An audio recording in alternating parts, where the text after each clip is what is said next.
하나님의 말씀 성경 디모데후서 3장 16, 17절.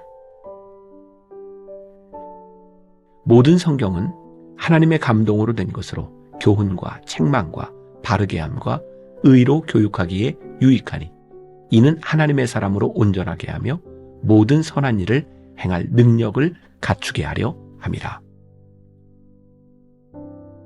성경은 하나님의 말씀입니다. 성경은 오랜 시간 동안 여러 선지자와 사도들에 의해 기록되었습니다. 성령의 감동에 의해 기록되었기 때문에 성경 66권은 창조에서 종말에 이르기까지 완벽한 일관성을 가지고 있습니다. 성경에 반복되는 말씀이 있습니다. 하나님이 이르시되 여호와께서 말씀하시되 이는 나 여호와의 말이니라. 성경은 사람을 통해 기록되었지만 하나님의 말씀입니다. 성부 하나님의 사랑, 성자 예수님의 십자가 은혜와 부활, 보혜사 성령님의 놀라운 역사가 성경의 지명과 행간들을 가득 채우고 있습니다. 하나님은 성경을 통해 말씀하십니다. 정경의 어원인 헬라어 카노는 척도, 잣대라는 뜻이 있습니다. 성경은 모든 것의 기준이 됩니다. 자를 대면 비뚤어진 것들이 드러나듯이 성경에 비추어 보면 진리와 거짓이 판명됩니다. 하나님의 기준과 방법을 알게 됩니다.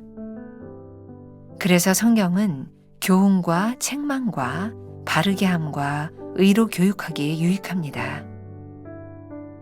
우리는 성경을 통해 하나님의 음성을 듣고 하나님의 뜻대로 우리 삶을 교정해 나갑니다.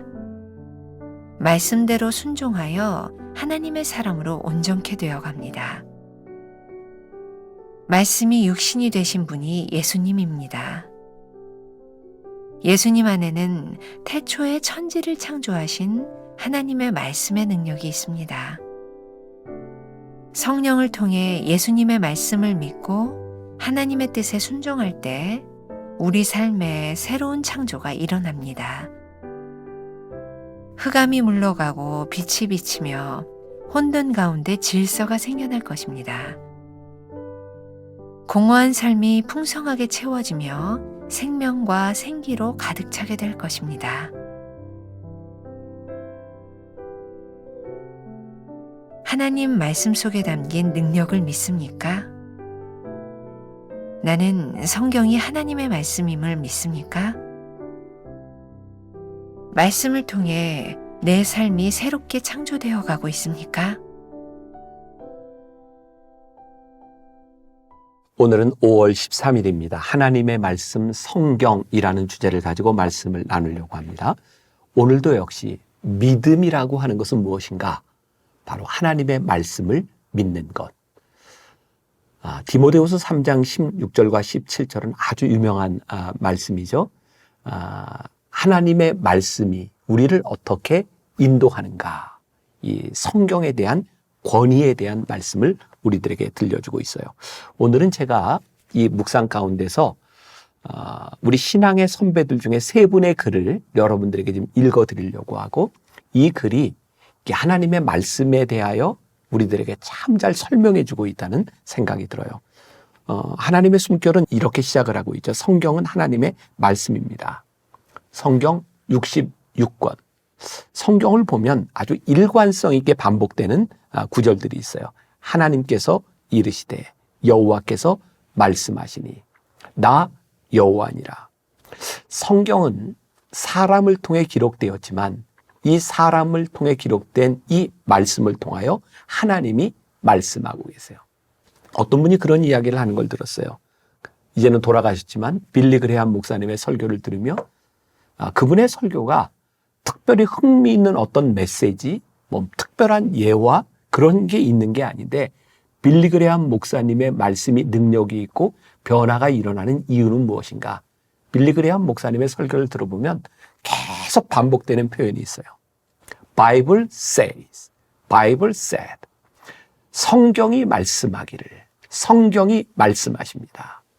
빌리 그레함 목사님의 말씀의 능력은 성경을 말씀한다는 거, 하나님의 말씀을 선포한다는 거예요. 우리의 믿음의 가장 강력한 것은 하나님의 말씀이 우리 안에서 선포될 때, 그 말씀대로 살아갈 때이죠. 그래서 우리는 성경을 이렇게 영어로 이렇게 캐논이라고 이야기를 하는데, 그게 뭐냐면 정경, 즉 잣대, 우리들의 삶의 기준이 된다고 말을 하는 거죠. 그래서 하나님의 성경을 통하여 우리들의 인생의 기준으로 삼느냐 그렇지 않느냐는 것은 당신이 믿음으로 사는가 그렇지 않느냐의 기준이 되는 거예요. 찰스 스윈들 목사님이 교회의 각성이라는 책에서 이런 예화를 사용하는데 제가 흥미롭게 보았던 부분이에요. 읽어드립니다. 자동차 안에서 사용하는 GPS도 마찬가지다. 나는 내 트럭에 장착된 GPS를 사랑한다. 나는 어느 사이 그것에 의존해서 길을 찾게 되었다. 가고자 하는 곳에 주소만 입력하면 알아서 안내해 주는 데다 빠른 길도 알아서 찾아준다. 모든 경로가 눈앞에 제시되고 더구나 잠시 후 우회전합니다 하면서 친절하게 방향까지 알려준다. 때로 길을 잃으셨습니다. 참 바보 같군요. 거기까지 가지 말라고 제가 4번이나 말씀드렸는데요. 라고 말할 것 같다. 그러나 GPS는 절대 화를 내는 법이 없이 내가 길을 잘못 들어도 친절하게 재탐색해서 명확하게 경로를 제시해 준다. 성경은 우리의 영적인 GPS다. 하나님의 위치 확인 시스템이라고 부를 수 있다. 살다 보면 어떤 성경 구절이 떠올라 당신을 가던 길에서 멈춰 세울 때가 있을 것이다. 마치 하나님이 이렇게 말씀하시는 듯하다. 얘야, 나는 내 주위를 끌려고 애쓰고 있다. 이쪽으로 돌아라. 방향을 바꾸어라. 내가 이끄는 대로 따라오기를 바란다. 그런 적이 있는가? 나는 분명히 있다. 솔직히 말하면 하나님은 내 인생에서 여러 번 재탐색하셨다. 그리고 내가 그분의 말씀을 따라갔을 때는 결코 길을 잃지 않았다. 길을 잃은 것 같은 느낌은 들었지만 길을 잃지는 않았다. 단 한 번도. 저는 이 예화가 그렇게 좋아요. 우리들이 하나님의 말씀대로 살아간다고 하지만 때때로 우리들이 말씀대로 살아가는 것이 쉽지 않아요. 우리 연약한 인간이 어떻게 말씀대로 다 따라갈 수 있겠습니까? 그래서 우리는 실패를 경험하는 순간이 있어요. 근데 우리들이 성경 말씀에 귀를 기울이면 그 성경 말씀은, 하나님의 말씀은 우리들의 인생을 재탐색해줘요. 네가 여기 잘못 와 있지 않니? 이제는 말씀으로 돌아가야 되지 않겠니? 하나님의 말씀이 우리들의 삶의 GPS가 돼서 우리들의 삶을 재탐색해 주세요. 다시 말씀드립니다.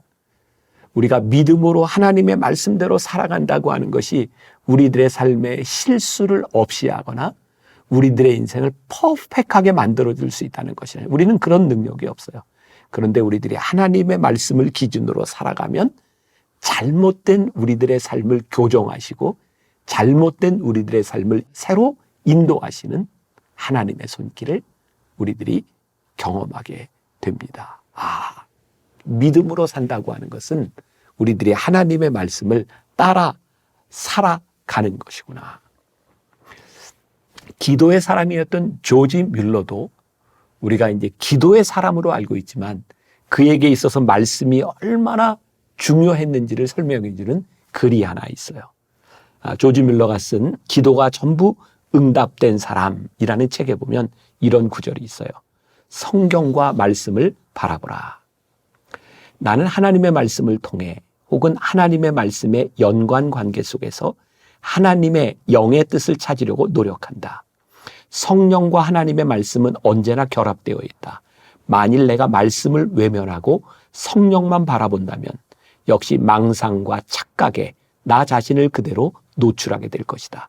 성령께서 우리를 인도하실 때에는 반드시 하나님의 말씀을 따라 인도한다.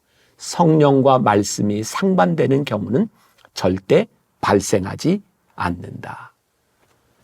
그래서 우리들이 경험하는 거죠. 우리들이 흔히 이야기하는 영적인 사람이라고 생각하는 굉장히 오랜 시간을 기도하는 영적으로 충만하다고 생각하는 사람들의 삶의 방향이 잘못되는 것처럼 보일 때, 그 잘못되는 것들을 경험할 때가 있어요. 그리고 우리는 이렇게 궁금하게 생각하죠. 아, 저 사람은 저렇게 기도를 많이 하는데 왜 저렇게 살지? 왜 방향이 저렇게 되지?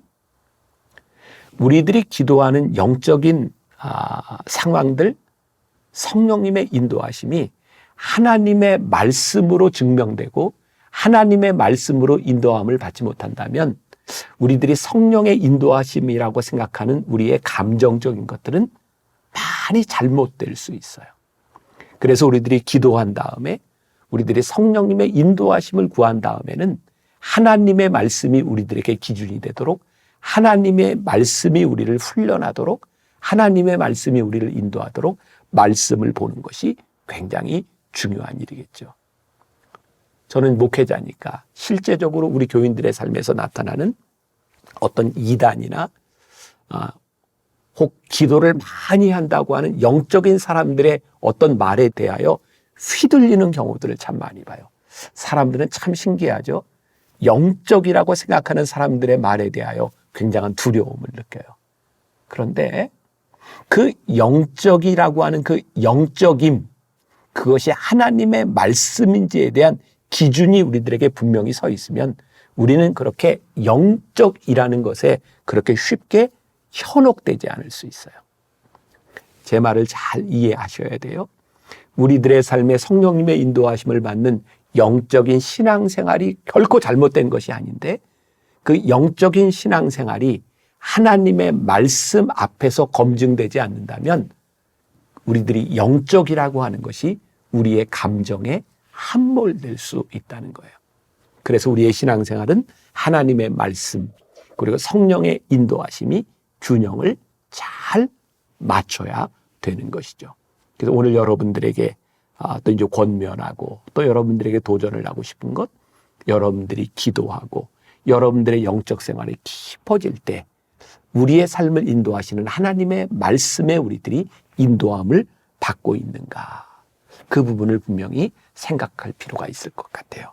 자, 오스왈드 챔버스의 책 주의 형상을 본바다에 보면 우리들이 끊임없이 주의해야 될 부분에 대하여 이야기하고 있어요.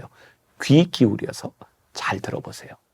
체험은 절대 내 믿음의 바탕이 될 수 없다. 체험은 단지 내게 믿음이 있다는 증거일 뿐이다. 많은 사람들이 죄로부터의 놀라운 구원을 체험했고 성령 세례를 받았다. 이 체험들은 단지 공상이 아니라 실제이다. 이러한 체험을 한 이후 날마다 놀랄 정도로 우리를 구원하시는 하나님을 확인하게 된다. 그런데 문제는 어느새 우리가 우리의 믿음을 예수 그리스도께 두는 대신에 체험에 두게 된 것이다. 만일 이러한 위험에 빠지면 우리의 믿음은 삐뚤어지면서 그릇된 믿음으로 전락하게 된다. 성령 세례를 받은 초대교회의 제자들은 그들이 가르친 교훈과 일치된 삶을 살았다. 즉 성령님을 받은 그들이 살아있는 서신이 되었던 것이다. 우리도 마찬가지여야 한다.